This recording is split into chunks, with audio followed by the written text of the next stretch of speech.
प्यारे बच्चों, आप सभी कैसे हो? लर्निंग विद सत्य में आपका स्वागत है। इस वीडियो में हम आज 8वीं कक्षा का प्रश्न पत्र है जो पिछले साल वाला वो करेंगे। इस प्रश्न पत्र को करने से हमारी जो रिवीजन है वो अच्छे से हो जाएगी, पुनरावृत्ति हो जाएगी। तो इस प्रश्न पत्र को बड़े ध्यान से करना है, क्योंकि भाषा की बात प्रश्न उत्तर वही हैं, तो इसमें से कुछ न कुछ ऐसे प्रश्न हैं जो आपकी परीक्षा में अवश्य आ जाएंगे। तो आपने प्रैक्टिस अच्छे से करनी है। तो सबसे पहले हम जान लेते हैं, पेपर है जो हमारा ये 60 नंबर का है, और सभी प्रश्नों को ध्यान से पढ़ना है। ध्यान से पढ़ेंगे तो जो उत्तर है वो समझ में आ जाएगा कि आपको क्या लिखना है। ठीक है, जल्दबाजी नहीं करनी है। इसको आपने सॉल्व करके देखना है खुद से। और बच्चे प्रश्नों को जितना ध्यान से पढ़ोगे उतना ही आपको अच्छे से समझ में आएगा। अगर वीडियो पसंद आए और समझ में आए तो लाइक शेयर सब्सक्राइब ज़रूर करना। अब हम इस प्रश्न पत्र को करते हैं। यहाँ पर देखिए बच्चे, पहला ही 5 नंबर का प्रश्न है जो वो अपठित गद्यांश है। ठीक है, तो अपठित गद्यांश मैंने पढ़ लिया था इसको। अब आपने खुद पढ़ करके फिर प्रश्नों के उत्तर देने हैं इसमें। मनुष्य को संघर्ष करने और जीवन में सफलता प्राप्त करने का मार्ग प्रशस्त करते हैं। तो ये पहला प्रश्न है, तो इसका जो दूसरा ऑप्शन है वो बिल्कुल सही है, परिश्रम, लगन और आत्मविश्वास। आपने इसको ध्यान से पढ़ना है बच्चे। ये जो यहाँ पर ये वाला ऑप्शन है, ये परिश्रम, दृढ़ शक्ति और लगन, ये इसका पहले का उत्तर है। ठीक है, उसके बाद देखिए बच्चे, अगला प्रश्न है जो प्रत्येक समस्या अपने साथ लेकर आती है। तो प्रत्येक समस्या अपने साथ क्या लेकर आती है? पैराग्राफ में लिखा हुआ है कि वो अपने साथ है जो वो संघर्ष लेकर के आती है। ठीक है, उसके बाद देखिए बच्चे, समस्त ग्रंथों और अनुभवों का निष्कर्ष है। तो इसमें क्या है, जो हमने अपठित पद्यांश पढ़ा है उसमें हमने देखा है कि इसमें जो ये तीनों ऑप्शन है वो दिए हुए हैं। जब तीनों ऑप्शन दिए हुए हैं तो इसका मतलब हमारा चौथा ऑप्शन है वो बिल्कुल सही हो जाएगा। तो हमारा इसका चौथा ऑप्शन सही होगा। आगे देखिए बच्चे, चौथा प्रश्न है जो मानवीय शब्द में मूल शब्द और प्रत्यय क्या है। तो मानवीय शब्द है एक, इसका हमने अलग करके दिखाना है कि इसमें प्रत्यय क्या है और मूल शब्द क्या है। तो आप सभी बच्चे ध्यान से देखिए, जो मूल शब्द होता है उसका अपना कोई ना कोई अर्थ होता है।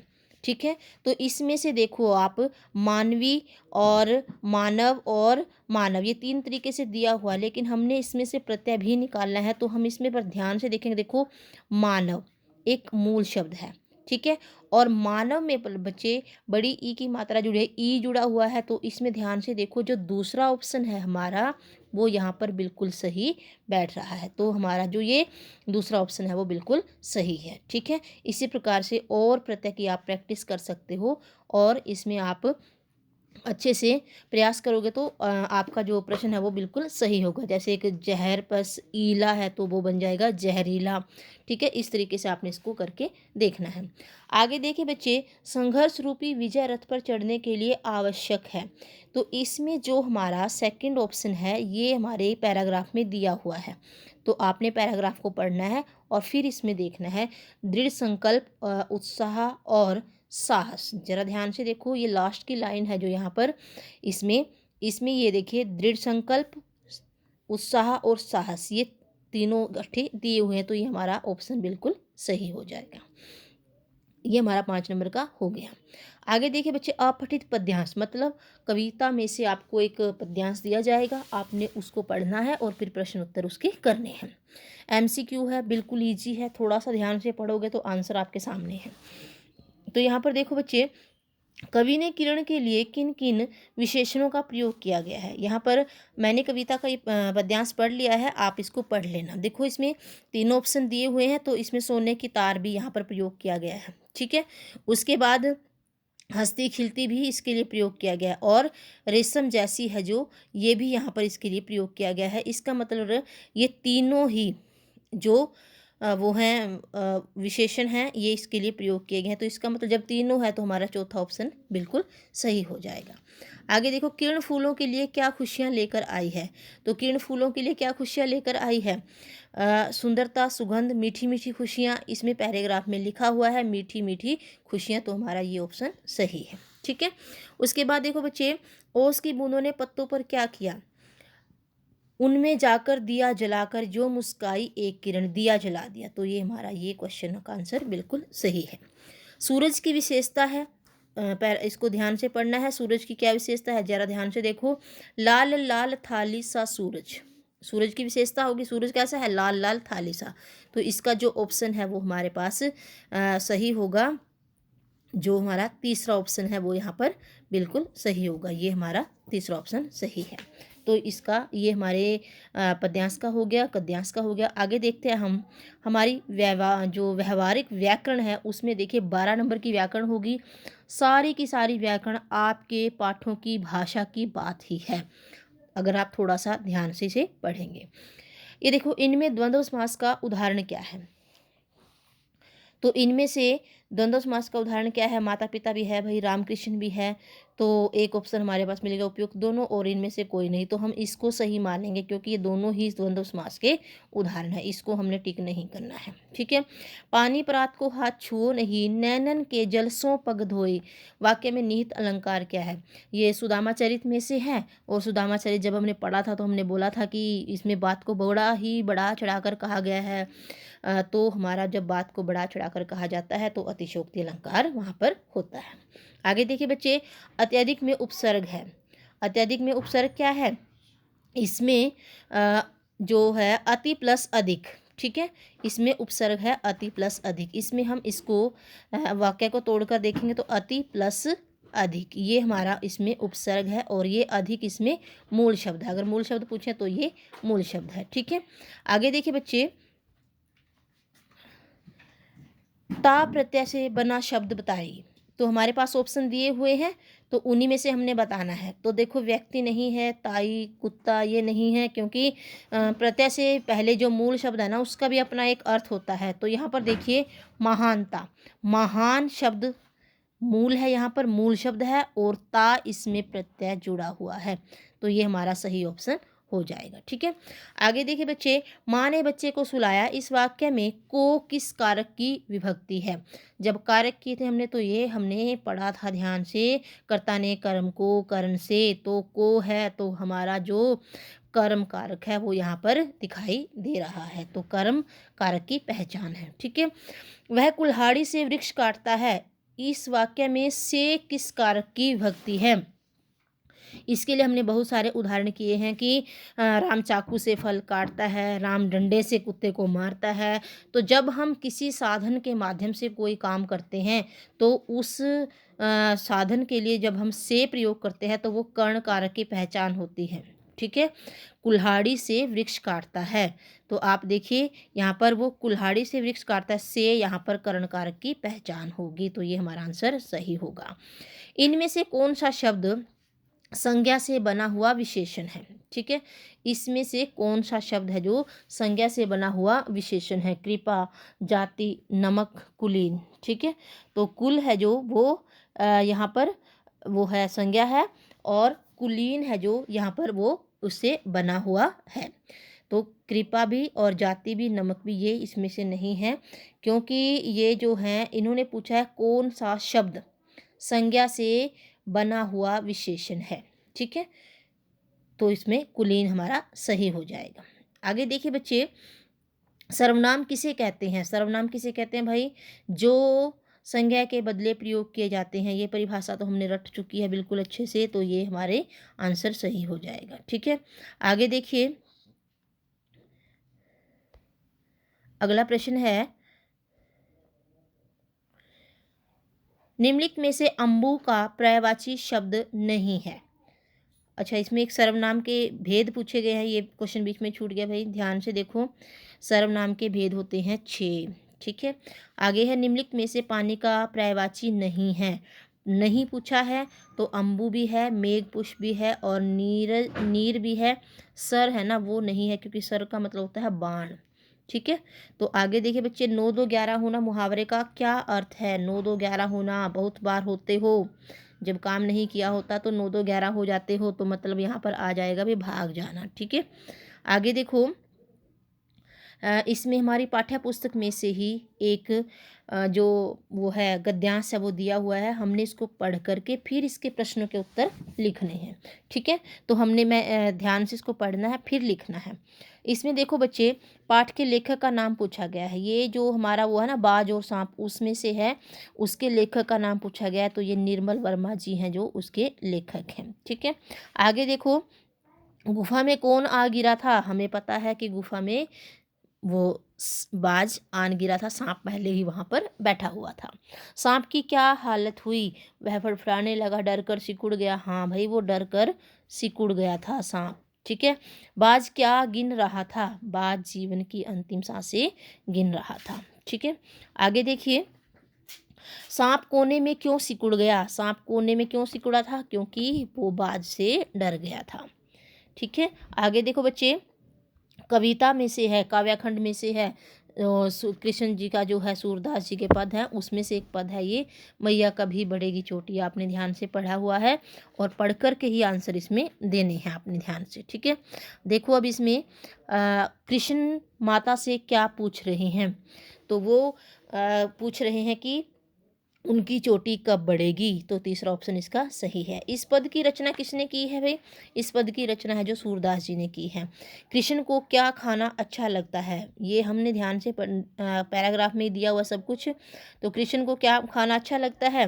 कृष्ण को माखन रोटी खाना अच्छा लगता है। नागिन सी में किस अलंकार की प्रयोग किया गया? नागिन सी एक पहचान बताई गई थी, सा, सी, से, ये सब पहचान थी उपमा अलंकार की। तो हमारा उपमा अलंकार है नागिन सी भूई लेटी। ठीक है, आगे देखो बच्चे, माता यशोदा ने कृष्ण को क्या बताया था? तो माता यशोदा ने कृष्ण को क्या बताया था? दूध पीने से चोटी बढ़ जाएगी। ये पहला ऑप्शन बिल्कुल सही है। आगे देखो बच्चे, हमारे जो ये है वसंत है, उसमें से प्रश्न उत्तर हैं ये हमारे। तो 4 नंबर के आपके पास ये आएंगे, 3 क्वेश्चन आएंगे 6 नंबर के। आपने 4 नंबर के करने हैं, तो आपने तीनों में से कोई भी 2 करने हैं जो अच्छे से आते हैं। ठीक है, तो पहला प्रश्न है इसमें, हाइड्रोजन ऑक्सीजन को पानी ने अपना पूर्वज या पुरखा क्यों कहा है? ये हमने पढ़ा था कि पानी का जो जन्म है जो हाइड्रोजन और ऑक्सीजन के मिलन से ही हुआ था, इसीलिए यहाँ पर इनको इनका पूर्वज या पुरखा कहा गया है। दूसरा बच्चे, अंग्रेज के सामने बिलवासी जी ने झाऊलाल को पहचानने तक से क्यों इनकार कर दिया था? आपके विचार से बिलवासी जी ऐसा अजीब व्यवहार क्यों कर रहे थे? तो अंग्रेज के सामने बिलवासी जी ने झाऊलाल को पहचानने से लिए इसीलिए इनकार कर दिया था क्योंकि अंग्रेज झाऊलाल को बहुत ही गालियां दे रहा था। उससे लगा कि कभी वो मुझे भी गालियां ना देने लगे, और दूसरा उसके मन में जो उस घटना को देखकर एक योजना उसने के मन में सूझी, उसको भी फिर करना था पूरा, इसलिए उसने ऐसा किया। आगे देखिए, तीसरा प्रश्न है, बस की यात्रा के आधार पर सविनयावज्ञा का उपयोग व्यंग्यकार ने किस रूप में किया है? तो इसमें क्या कहा गया है बस की यात्रा पाठ में से, कि जो बस है वो सविनयावज्ञा आंदोलन के समय की है ना। वो गांधी जी के बारे में, गांधी जी ने जो आंदोलन चलाया था उनके बारे में बताया है कि वो किसी का मतलब साथ नहीं दे रही है, उसकी हर एक सीट आगे पीछे हो रही है कि, तो उसके बारे में यहाँ पर हमने इसको बताना है कि जिस प्रकार गांधी जी ने आंदोलन चलाया था, बस ने भी वही आंदोलन चला रखा। और बस बड़ी ही पुरानी है क्योंकि आंदोलन बड़े साल पहले हुआ था, तो बस के बारे में यह सब कुछ बताया गया है। आगे देखो बच्चे, हमारे जो काव्यखंड है उसी में से हैं प्रश्न, सुदामा की दीन दशा देखकर श्री कृष्ण की क्या मनोदशा हुई? अपने शब्दों में लिखिए। तो ये हमने पढ़ा था कि सुदामा को देखकर श्री कृष्ण जी बहुत अधिक रोए और वो भाग करके गले मिले, उन्होंने उसके पैर धोए, वो दिल से बड़े ही दुखी थे। ठीक है, आगे कबीर के दोहों को साखी क्यों कहा जाता है? हमने इसको बारे में पढ़ा था कि साखी है जो साक्षी शब्द से निकला है, और साक्षी है जो आंखों देखा हुआ है, उनके बारे में वो बताता है। तो कबीर दास जी ने जो आंखों देखा हुआ सच है उनको अपने दोहों में के माध्यम से आने वाले लोग हैं जो उनको बताया है, इसलिए उसको साखी कहा गया है। ठीक है, आगे देखिए, मक्खन चुराते और खाते समय श्री कृष्ण जी थोड़ा मक्खन क्यों बिखरा देते थे? तो ये हमने जब कविता पढ़ी थी उसमें हमने 2 कारण इसके पढ़े थे कि जो उनको अच्छा नहीं लगता था वो गिरा देते थे, और दूसरा कारण वो इसलिए भी गिराते थे ताकि घर वालों को ऐसा लगे कि ये मक्खन है किसी जानवर ने खाया या बिल्ली ने गिराया है, तो ये 2 कारण थे मक्खन बिखराने के। ठीक है, आगे देखो बच्चे, ये हैं भारत की खोज के प्रश्न हैं। भारत की खोज के इम्पोर्टेंट क्वेश्चन ही हैं, इनको ध्यान से एक बार कर लेना। 4 क्वेश्चन है ये, इनमें से आपको 3 प्रश्न करने हैं 6 नंबर के, तो आपने इसको ध्यान से करना है। ठीक है, इसमें से जैसे पाणिनि कौन थे और उन्होंने कौन सी पुस्तक लिखी थी। पाणिनि एक संस्कृत के विद्वान थे, अष्टाध्यायी पुस्तक उन्होंने लिखी थी। ठीक है, महाभारत महाकाव्य के रूप में क्यों प्रसिद्ध है, तक्षशिला क्यों प्रसिद्ध है, ये सब हमने पढ़ा हुआ है बुक्स में, और हमने इसको ध्यान से एक बार इन क्वेश्चनों को रिवाइज जरूर कर लेना है। आगे बेटा 5 नंबर में हमारे पास एक प्रश्न आ रहा है यहाँ पर, अनुच्छेद। अनुच्छेद के लिए टॉपिक दिया जाता है, समय किसी के लिए नहीं रुकता, कोरोना का आतंक, कुछ और भी आ सकते हैं, प्रदूषण और बढ़ती महंगाई और बढ़ती बेरोजगारी, या हमारा विद्यालय। ठीक है, इस तरीके से आपके पास टॉपिक आएंगे, तो आपने अनुच्छेद लिखना है। अनुच्छेद को पैराग्राफ की भांति लिखना है। ठीक है, आप अब 7th क्लास में हो तो आप पैराग्राफ लिखना है, तो आपने इसको अच्छे से लिखना है। कम से कम 10-12 लाइनें आपकी इसमें होनी चाहिए। उसके बाद बच्चे आपका अगला प्रश्न है, किसी एक विषय पर संवाद लिखिए। और संवाद है जो वो आपको अच्छे से लिखना है, ताकि दोनों के बारे में, दोनों के डायलॉग होने चाहिए, दोनों की बातचीत होनी चाहिए, जिसके बीच में भी आप संवाद लिख रहे हैं। ऐसा लगना चाहिए कि वो बातें कर रहे हैं, ऐसे बोझिल सा या बोरिंग सा नहीं होना चाहिए। बिल्कुल ही अच्छे तरीके से एक दूसरे के डायलॉग लिखने हैं। जैसे हमारे पास इसमें 2 दोस्तों के बीच जीवन लक्ष्य को लेकर संवाद लिखे। आप अपने फ्रेंड के साथ जब अपने एम के बारे में बात करते हो, तो वो क्या कहता है, आप क्या कहते हो, इस तरीके से बातचीत है जो उसको आपने लिखना है। ठीक है, आगे देखो यहाँ पर बच्चे, इसमें दूसरा है चौक का ब्लैक बोर्ड से संवाद। ठीक है, तो ये भी आपने अच्छे से कर लेना है। इसके बाद बच्चे आपका क्वेश्चन है, किसी एक विषय पर पत्र लिखना है। एक पत्र आपके पास औपचारिक आएगा, एक अनौपचारिक आएगा। जिसका प्रारूप है या जिसको लिखने का तरीका आपको अच्छे से आता है, उस पत्र को आपने करना है, क्योंकि 5 नंबर का ये पत्र है आपका। तो ये हमारा पिछले साल का क्वेश्चन पेपर था। मुझे आशा है बच्चे कि आपको इसमें से कुछ न कुछ ज़रूर समझ में आया होगा, और इसमें से बहुत सारे प्रश्न उठकर ऐसे कैसे आ जाएंगे। अगर आप इनकी प्रैक्टिस कर लोगे ना, तो आपको कोई भी किसी भी प्रकार की समस्या नहीं होगी। ठीक है, तो ये आपका क्वेश्चन पेपर कंप्लीट हुआ। अगर वीडियो अच्छी लगे तो लाइक शेयर सब्सक्राइब ज़रूर करना, और शेयर ज़रूर करना, ताकि आपके ही किसी फ्रेंड का और भला हो जाए, रिवीजन हो जाए उसकी भी इस प्रश्न पत्र के माध्यम से। तो धन्यवाद बच्चे, बेस्ट ऑफ लक सभी को, स्वस्थ रहें, मस्त रहें।